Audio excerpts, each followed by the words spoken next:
Hello student, welcome to I science. तो देखिए, आज मैं आपके लिए मैथ्स थ्योरम्स जो आपके बोर्ड एग्जाम पूछे जाते हैं उसका आज मैं तीसरा वीडियो लेके आया आपके लिए। पहला वीडियो जो था मेरा वो ट्रिग्नोमेट्रिक फंक्शंस के थ्योरम्स पे था। सेकंड वीडियो जो था वो पेयर ऑफ स्ट्रेट लाइंस पे था। तीसरा वीडियो जो लाया वो वेक्टर्स चैप्टर का है कि नहीं। और जैसे मैंने बताया था लास्ट वीडियो में, बहुत इंपॉर्टेंट है आपका ये थ्योरम्स। वो अगर आपने कुछ भी नहीं किया, सपोज कुछ भी आपको कुछ मैथ्स में नहीं आता है, सिर्फ थ्योरम्स करके पास हो सकते हैं। Can you believe? मतलब 20 मार्क अगर आपको प्रैक्टिकल्स में आता है और थ्योरम अराउंड 12 से 15 मार्क का 15 मार्क का आ ही जाता है, तो 20 और 15 35 है कि नहीं। एमसीक्यूज कुछ तो आएगा ही। और अगर सपोज कोई स्टूडेंट है जिसको एक दो चैप्टर डिफिकल्ट लग रहा है, ठीक है, जैसे डिफरेंशियल कोई भी चैप्टर, आप थ्योरम्स करके लो, ऑप्शन में थ्योरम्स कर लो, उस चैप्टर के अगेंस्ट थ्योरम्स कर लो, फुल मार्क्स आ सकता है। मतलब फुल भी आ सकता है और जो को कुछ नहीं आता पास भी हो सकते, इतना इसका इंपॉर्टेंस है थ्योरम्स का। तो मेरा आपसे रिक्वेस्ट है कि जितना हो सके इसको शेयर करिए अपने फ्रेंड्स में, जिससे कि सबको इसका फायदा हो, है कि नहीं।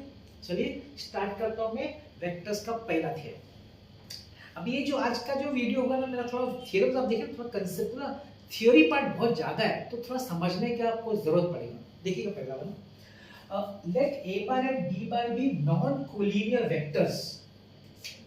अब यहां पे दिया है a bar and b bar are non-collinear vectors, मतलब एक ही लाइन पे नहीं है। तो अगर मुझे डायग्रामेटिकली दिखाना है ना, तो मैं देखिए ऐसे दिखा देता हूं।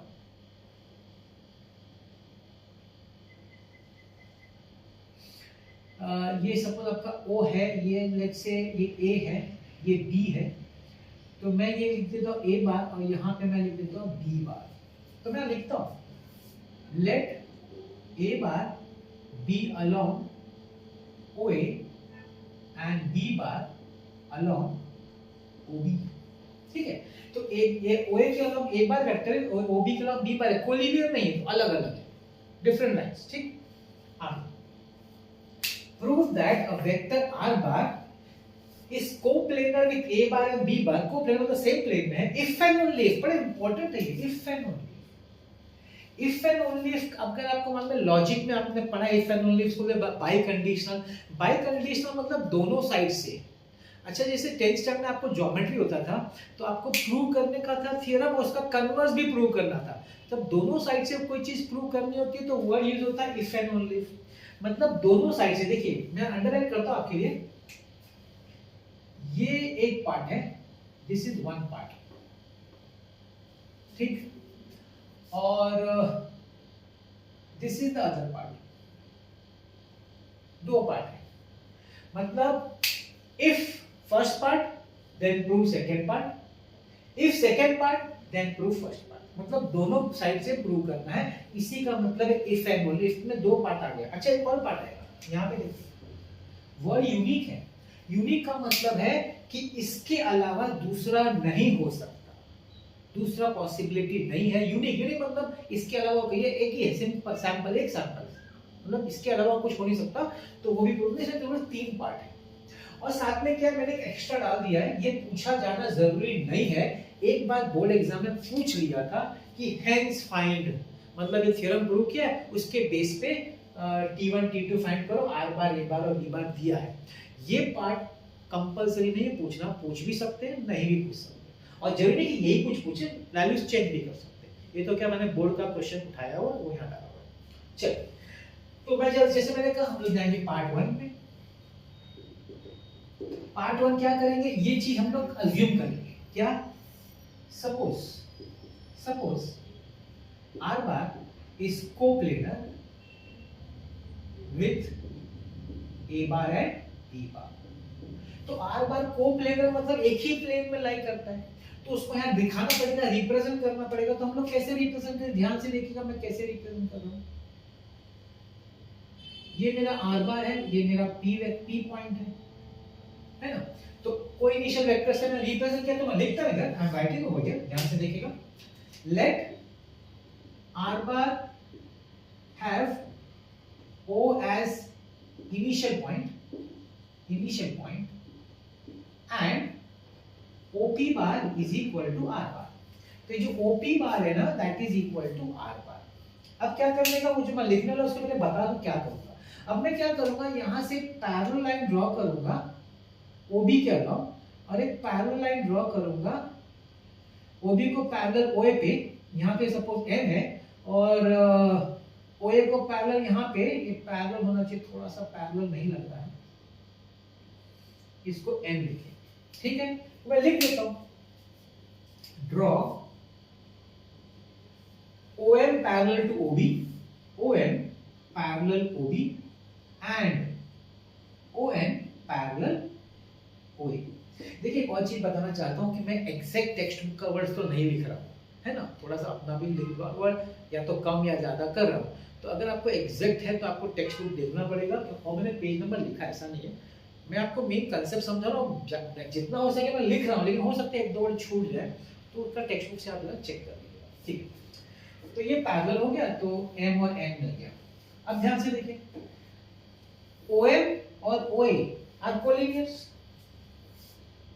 OM bar and OA bar are collinear.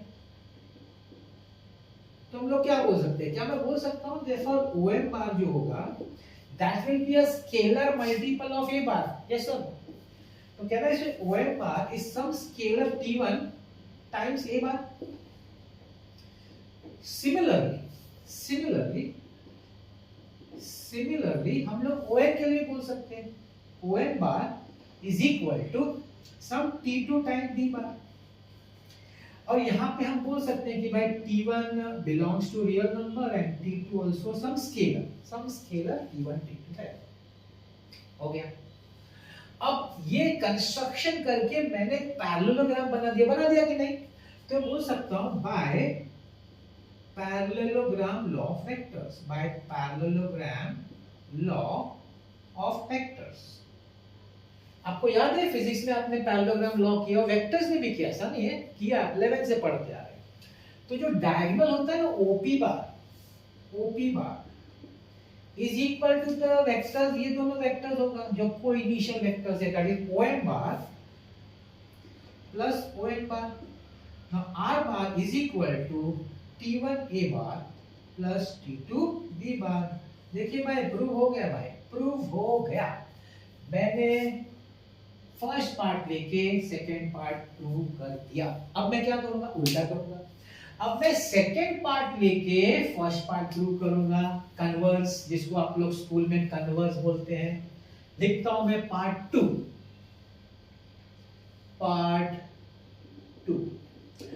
में ये अज्यूम करेंगे, suppose for scalars T1, T2, R bar is equal T1 A bar plus T2 B बार, ये अज्यूम किया सपोज। तो ये भी अब हम क्या प्रूव करेंगे, ये कोप्लेनर प्रूव करेंगे। Getting my point? अब देखिए, now A bar and B bar are coplanar. कैसे पता सर? बोला है कोलिनियर नहीं है, नॉन कोलिनियर है, नॉन कोप्लेनर नहीं है, तो प्लेन तो एक ही में लाई करता है, तो कोप्लेनर है। तो अगर A bar B bar coplanar, तो उसका जो स्केलर मल्टीपल होगा, मतलब T1 A bar and T2 B bar are also coplanar, ये भी कोप्लेनर होगा, यस और नो? इसका मतलब इसका जो एडिशन होगा ना, एडिशन क्या, T1 A bar plus T2 B बार, ये भी कोप्लेनर होगा, इज आल्सो कोप्लेनर।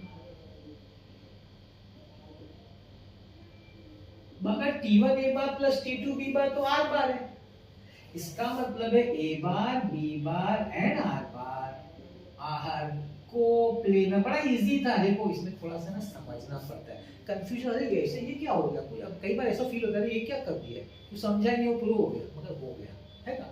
तो ये आपका पार्ट 2 हो गया। अब मैं आता हूँ पार्ट 3 पे। पार्ट 3 क्या बोलता है? पार्ट 3 बात करता है uniqueness, one and only one, इसके अलावा दूसरा नहीं हो सकता। तो हम लोग कैसा करेंगे, मतलब हम लोग बोलेंगे सपोज हो सकता है, मतलब क्या, मैं बोलता हूं suppose R bar is equal to T1 A bar plus T2 B bar can be written as कैसा R bar equal sum S1 times A bar plus S2 times B bar. Suppose ऐसा हो सकता है, suppose जैसे हम लोग geometry school में करते थे ना, अज्यूम, हम जो प्रूव करना था उसका उल्टा अज्यूम करते हैं, बोलते बाद में कि हमारा अजम्पशन रॉन्ग है, मालूम है, ऐसा भी करते थे। मगर यहाँ कुछ अलग है, फिर भी देखते हैं क्या होता है। ये तो लिखा भी सब्ट्रैक्ट कर लो, सब्ट्रैक्टिंग, तो ये लेफ्ट हैंड साइड क्या होगा, R bar minus R bar, right hand side क्या होगा, देखो T1 minus S1 A bar plus T2 minus S2 B bar, minus किया तो ये दोनों माइनस, यहाँ क्या होगा, excuse me, 0 bar is equal to T1 minus S1 A bar plus T2 minus S2 B bar. अब बड़ी इंपॉर्टेंट चीज समझना, but A bar and B bar are non-collinear। भाई ये लोग कोलिनियर नहीं है भाई, कोलिनियर होगा ना तभी आप इसको इक्वल ऐसा लिख सकते हैं, स्केलर मल्टीपल इक्वल, कोलिनियर नहीं है बोला है। अगर कोलिनियर नहीं है मतलब ये जो स्केलर पार्ट है ना वो जीरो होना चाहिए, ये इक्वेशन पॉसिबल ही नहीं है अगर ये नॉन कोलिनियर है तो लिखना पड़ेगा implies T1 minus S1 equal to 0 and T2 minus S2 equal to 0, therefore T1 is equal to S1 and T2 is equal to S2। क्या बताया मैंने बोला कि आप जो सोच रहे थे कि अलग है वो अलग नहीं है भाई, T1 S1 एक ही है, T2 S2 एक ही है, दोनों सेम ही, अलग नहीं है, मतलब यूनिक है, मतलब यूनिक है। तो ये हो गया आपका 3 पार्ट में प्रूफ। एग्जाम में इतना ही पूछते हैं, एक बार एक्स्ट्रा भी पूछ लिया था तो वो भी देख लेते हैं, एक्स्ट्रा भी देख लेते हैं क्या पूछा था। बोला था hence find T1 and T2, R bar A bar B bar दिया है। तो हमारा जो इक्वेशन है ना, हमने हमारा मेन इक्वेशन क्या है इधर, R bar is equal to T1 A bar plus T2 B bar है कि नहीं, ये इक्वेशन है। तो इसमें हम ये सब सब्स्टिट्यूट कर देंगे, तो R bar की जगह क्या लिखेंगे, I cap plus J cap, T1 A bar क्या रखेंगे 2I cap minus J cap plus T2 B bar की जगह लिखेंगे I cap minus 2J cap, I cap plus J cap। अभी देखो लेफ्ट हैंड साइड I और J में, तो इसका भी पूरा I और J में ग्रुप बनाओ। कैसे, इसका I कितना है 2T1, इसका I कितना है सिर्फ T2, बना दो I cap का ग्रुप। अच्छा इसका J कितना है माइनस T1, इसका J कितना है माइनस 2T2, इसका बना दो J कैप। तो एक I कैप का ग्रुप बन गया, J कैप का हम इक्वेट कर सकते हैं ना। देखो इसका I कितना है 1 कोएफिशिएंट, इसका J कितना है 1, मतलब ये I का जो कोएफिशिएंट है 1 से होना चाहिए, J का भी कोएफिशिएंट 1। तो मैं बोल सकता हूं कि 2T1 plus T2 is equal to 1 and minus T1 minus 2T2 is equal to 1। दोनों का कोएफिशिएंट लेफ्ट हैंड साइड पे 1 है। अगर आप इसको सॉल्व करना है तो क्या करिए, मतलब इसको है ना 2 से मल्टीप्लाई कर दीजिए, इस इक्वेशन को आप 2 से मल्टीप्लाई, इसके नीचे लिख देता हूं minus 2T1 minus 4T2 is equal to, ये कट गया, minus 3T2 is equal 3, T2 is equal minus 1। देखो T2 आ गया। अब ये T2 आया, किसी में भी सब्स्टिट्यूट कर दो ना, फर्स्ट सेकंड में से, मैं इसमें कर देता हूं, अपने सब प्लस प्लस है ना तो इसमें कर देता हूं, सब्स्टिट्यूटिंग इन 1 क्या हो जाएगा 2T1, T2 की जगह लो minus 1 is equal to 1, 2T1 is equal to 2, T1 is equal to 1, आ गया T1 T2, यही पूछा था। और इसके लिए आप 4 मार्क मिल जाएंगे। हेंस वाला पार्ट हमेशा इजी रहता है, मतलब क्या जो आपने प्रूव किया ना उसी में डाल के वैल्यू सॉल्व कर देंगे, हो जाता है। वैसे मैंने लास्ट वीडियो में जो इक्वेशन था पेयर ऑफ लाइन उसमें भी था ना, वो एंगल बिटवीन टू लाइन में, उसमें हेंस था, फाइंड द एंगल। तो ऐसा हेंस वाला बहुत बार कभी पूछ भी लेते हैं, ठीक है। तो ये पहला थ्योरम था, चलते हम लोग second theorem.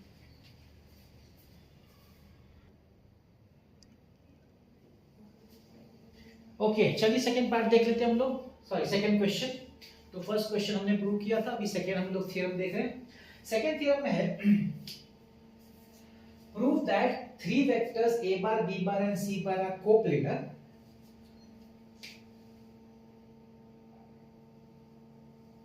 if and only if there exists a non-zero linear combination। तो if and only if मतलब दोनों साइड से, मतलब first part given, second part prove करो, second part given, first part prove करो, उल्टा। I hope you got the point, क्योंकि if and only use हुए थे। यहाँ पे इफ एंड ओनली यूज हुआ है। अभी मैंने बताया था ना इफ एंड ओनली मतलब बाय कंडीशनल, तो बाय कंडीशनल में आपको ये चीज करना पड़ता है, दोनों साइड से प्रूव करना पड़ता है। चलिए देख लेते हैं पार्ट 1 पार्ट 2।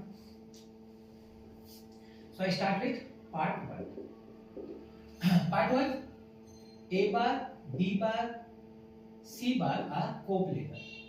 सपोज देना, सपोज इसे स्टार्ट करते हैं। Suppose a bar b bar c bar are coplanar, ठीक है। ओके, अभी इसमें दो केस लेना है, ध्यान रखिएगा, इसमें भी दो केस है। पार्ट 1 में दो केस है। Case 1, let any two vectors of a bar b bar c bar be collinear. मतलब क्या, कोप्लेनर तो है। अभी कोप्लेनर में क्या दो ऑप्शन हो सकता है, या तो कोई भी दो वेक्टर कोलिनियर हो सकता है या कोई भी दो वेक्टर कोलिनियर नहीं हो सकता है। तो पहले हम लेते हैं कोई भी दो वेक्टर कोलिनियर है। Let's say a bar and b बार, मतलब सपोज ये दोनों कोलिनियर है, सपोज। हाँ, तो क्या बोल सकते हैं, there exist scalars x y not all zero, दोनों जीरो नहीं हो सकता, not all zeros, such that x a bar plus y b bar is equal to 0 bar. ये कोलिनियरिटी का कंडीशन है। अभी मैं लास्ट में बताया था ना, जब हम लोगों ने यूनिकनेस बताया था, यूनिकनेस में बोला ना कोलिनियर नहीं है तो ये यूज नहीं कर सकते।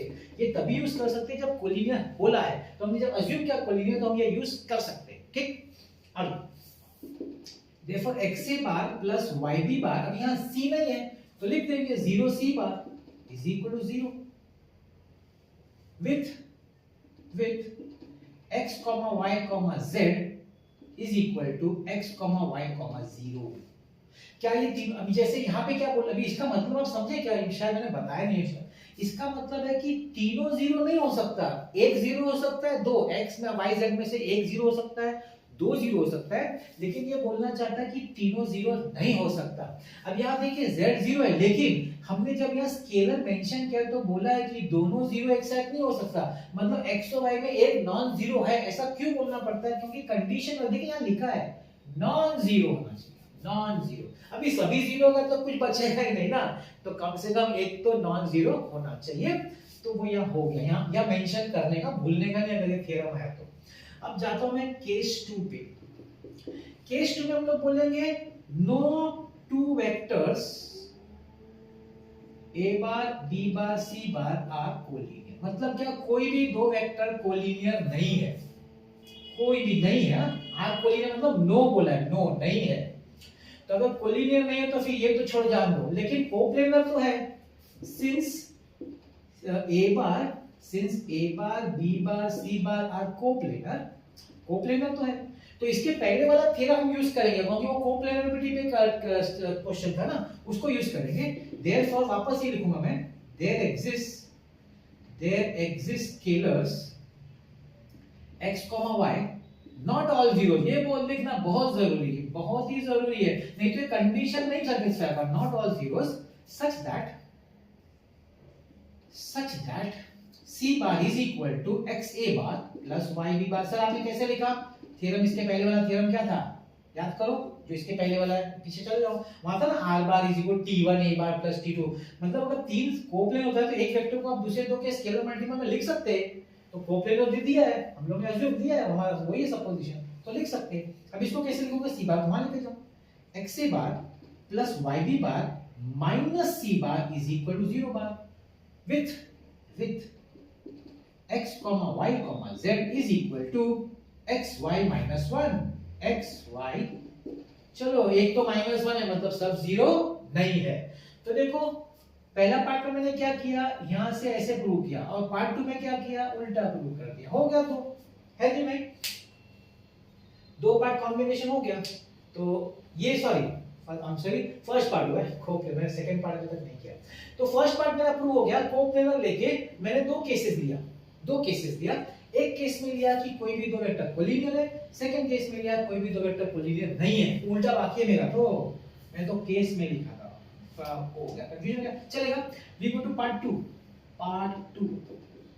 पार्ट 2 क्या, ये लेंगे, अब ये लेंगे। Suppose x a bar plus y b bar plus z c bar is equal to 0 bar with x, y, z not all zeros, not all, तीनों जीरो नहीं हो सकता, तीनों जीरो नहीं हो सकता, कम से कम एक तो नॉन जीरो होना चाहिए।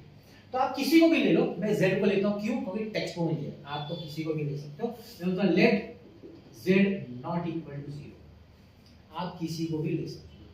आगे देखो, since xa bar plus yb bar plus zc bar is equal to 0 bar, therefore zc bar is equal to xa bar plus yb bar divided by z, therefore c bar is equal to, sorry ये minus होगा, ये भी minus होगा, minus x upon z a bar plus minus y upon z b बार। क्या किया मैंने क्या किया, जिसको नॉन जीरो लिया ना उसी से डिवाइड करने का। देखो जब आप डिवाइड करेंगे तो वो टर्म या वो वेरिएबल जो भी है वो जीरो नहीं होना चाहिए, तो मेंशन करना पड़ेगा, तो उसको एक साइड पे रख के बाद में डिवाइड। अब ये क्या है, what is this? This is nothing but it's something like this, है कि नहीं? मतलब it is a linear combination या scalar multiple.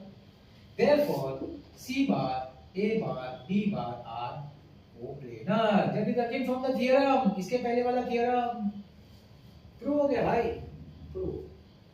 Simple, the first वाले थ्योरम से ना ये सेकंड वन थोड़ा सा अच्छा इजी है और शॉर्ट भी है ना।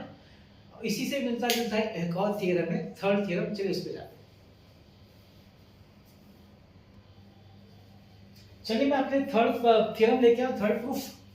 तो यहाँ पे देखिए क्या है, if a bar b bar c bar are three non coplanar vectors, मतलब वेक्टर अभी तक को नॉन कोलिनियर था, अब और ऊपर और आगे बढ़ गए हम लोग, नॉन कोप्लेनर है, then prove that any vector r bar in space can be uniquely expressed as a linear combination of a bar b bar c bar। मतलब हमको ये प्रूव करना है, मतलब क्या प्रूव करना है, हमको ये प्रूव करना है कि r बार को हम लोग लीनियर कॉम्बिनेशन, मतलब क्या x a bar plus y b bar plus z c बार ऐसे लिख सकते हैं, ये प्रूव करो। अब इसमें दो पार्ट है, एक तो देखिए प्रूव करने का, ये आपको दिया हुआ है, ये एक पार्ट सर्कल करता हूं, इसको आपको प्रूव करना है एज अ लीनियर कॉम्बिनेशन। लेकिन साथ में एक और चीज है, यूनिकली। अब ये यूनिकली ना फर्स्ट थ्योरम में था, सेकंड में नहीं था, थर्ड थ्योरम में, ठीक है ना। तो इसमें दो पार्ट है, एक पार्ट है यहां से यहां, इसमें इफ एंड ओनली इफ नहीं है, तो इधर से इधर प्रूव करना है, वो एक पार्ट होगा, और यूनिकली प्रूव करेंगे वो दूसरा पार्ट होगा, ठीक है, आप समझ गए। चलिए स्टार्ट करता हूं पार्ट वन, ठीक है। A bar b bar c bar are non coplanar vector, इससे स्टार्ट करें। अब देखिए डायग्राम दिया नहीं रहेगा एग्जाम में, बनाना पड़ेगा। मैंने पहले से इसलिए बनाया, उतना टाइम बचेगा, थोड़ा टाइम लगता है बनाने में, आपको पहले से बनाना पड़ेगा, मतलब आपको खुद बनाना पड़ेगा, एग्जाम में नहीं देते, ठीक है। अब देखिए मैं एक्सप्लेन भी करता, ऐसा नहीं है, तो मैं पहले लिखता हूं take point, any point a in space, ध्यान दीजिएगा, take a point A in space, फिर let, अब ये देखिए इसके अलॉन्ग A बार है, ये वाला, ये B बार है और ये C बार है और ये R बार है, तो मैंने कहा let A bar B bar C bar R bar be vectors with initial, सबका इनिशियल पॉइंट A है, देखिए A bar B bar C बार और R बार सबका इनिशियल पॉइंट A है, be vectors with initial point A, ये जरूरी है, सबका कॉमन पॉइंट होना चाहिए। आगे देखिए मैं बोलता हूं AP R bar, let AP bar is equal to R bar, ये सब डिफाइन किया हमने, डिफाइन करें, डायग्राम को पहले डिफाइन करें। अभी since A bar B bar C bar are non coplanar, अब वो लोग एक प्लेन में तो नहीं लाई करते, A बार अलग प्लेन है, B बार अलग है, C बार अलग है, तो हम लोग ये बोल सकते हैं therefore they will determine three, ध्यान दीजिएगा, three distinct planes, अलग अलग प्लेन होगा, with common point A के साथ कॉमन पॉइंट बनाते हुए तीन अलग अलग प्लेन उनका होगा। अब हम लोग क्या करते हैं, हम लोग P को लेके वो तीन प्लेन डिसाइड करेंगे through point P we consider three planes parallel to any two vectors. अभी देखिए क्या इसका मतलब, देखिए समझिए। पहला मैं बात करता हूं, या देखिए प्लेन PTBC, प्लेन PTBC, देखिए प्लेन। दूसरा प्लेन PRQC, प्लेन PRQC। तीसरा प्लेन PRST, प्लेन PRST। ये दिया नहीं है नाम, मैं दे रहा हूं आपको, जरा इजी सिंपलीफाई करने का, आपको समझ में आ जाए। नहीं तो आप ऐसे पढ़ेंगे तो टेक्स्ट बुक नहीं समझेगा। तो मैं थोड़ा समझाने के लिए आपके नाम भी दिया, टेक्स्ट बुक वाले नाम नहीं दिया।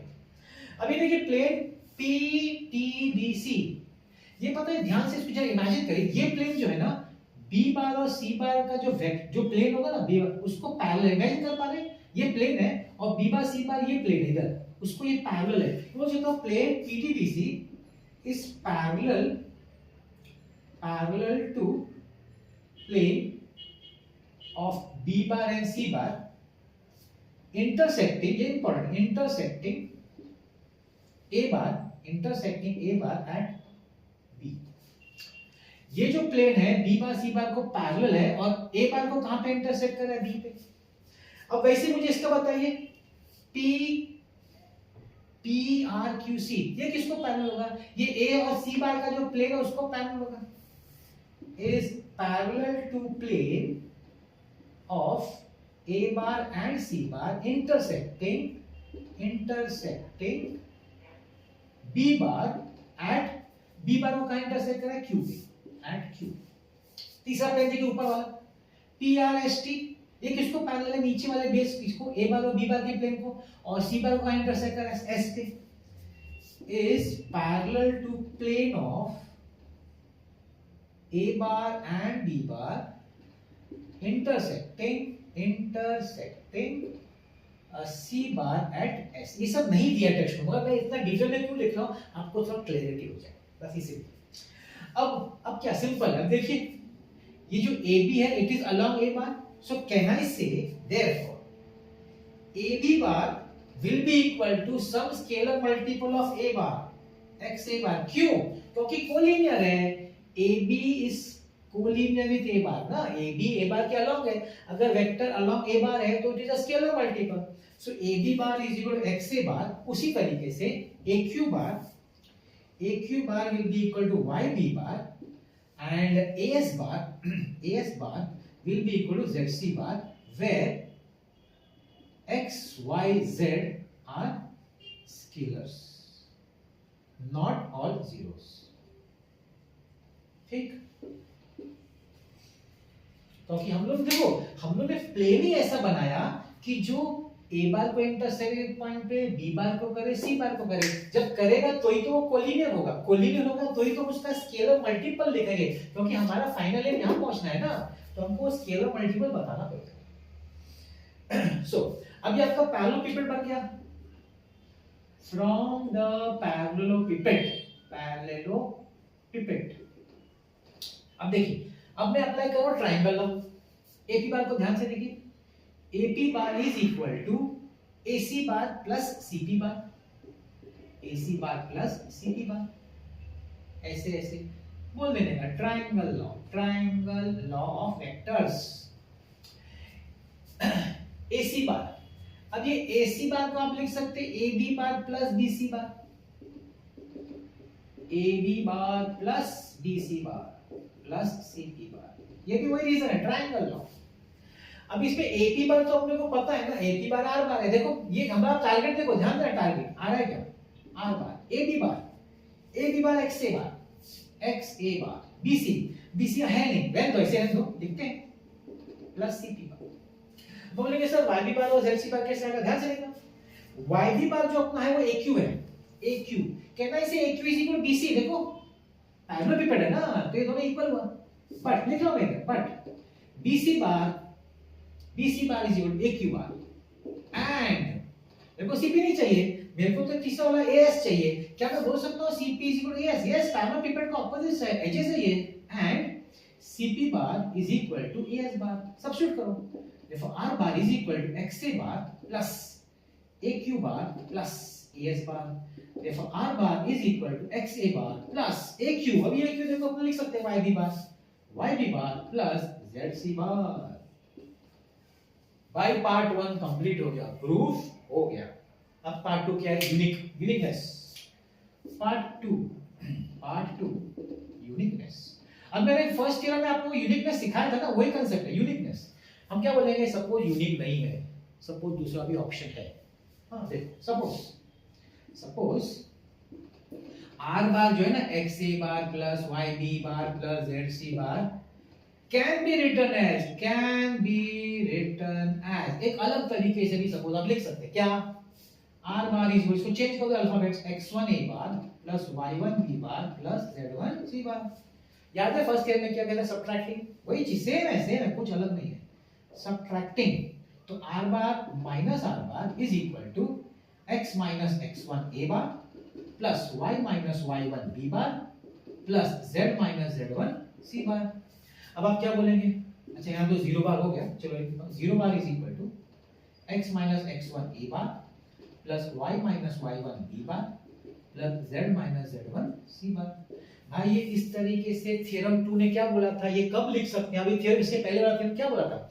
आप ये फॉर्म तभी लिख सकते हैं जब आपके वेक्टर्स कोप्लेनर होंगे, लेकिन ये तो दिया है कि नॉन कोप्लेनर है, ये दिया है non coplanar, but a bar b bar c bar are non coplanar. अब अगर ये नॉन कोप्लेनर है तो आप, इसका मतलब है ये सब नहीं पॉसिबल है, ये सब स्केलर 0 होने चाहिए। मतलब क्या? मतलब कि x minus x1 equal to 0, y minus y1 equal to 0, z minus z1 equal to 0, so x is equal to x1, y is equal to y1, z is equal to z1। क्या आया? आप जो बोल रहे हैं कि कोई अलग तरीके से लिख सकते हैं, ये तो पता चला वो अलग है ही नहीं, वो तो वही है। x और x1 सेम है, y और y1 सेम है, z और z1 सेम है, हेंस यूनिक है, तो थोड़ा सा थ्योरी पार्ट है, तो हो सकता है मैथ स्टूडेंट को हमेशा सम सॉल्व करने का आदत रहता है ना, तो थ्योरी देख के थोड़ा वो कंफ्यूज हो जाता है, अरे यार वो थ्योरी मगर है और एग्जाम पूछते हैं इसलिए लाया हूँ। ये थोड़ा वीडियो लंबा हो गया है, तो हम लोग वेक्टर्स एक वीडियो में नहीं कंप्लीट करेंगे, इसका मैं पार्ट 2, वेक्टर्स का पार्ट 2 मेरे नेक्स्ट वीडियो में लाता हूँ। तब तक आप प्लीज इसको शेयर करिए, क्योंकि ये बहुत फायदा होगा आपको और आपके फ्रेंड्स को भी। मिलते हैं नेक्स्ट वीडियो में। आज का वीडियो देखने बहुत बहुत धन्यवाद। Thank you very much.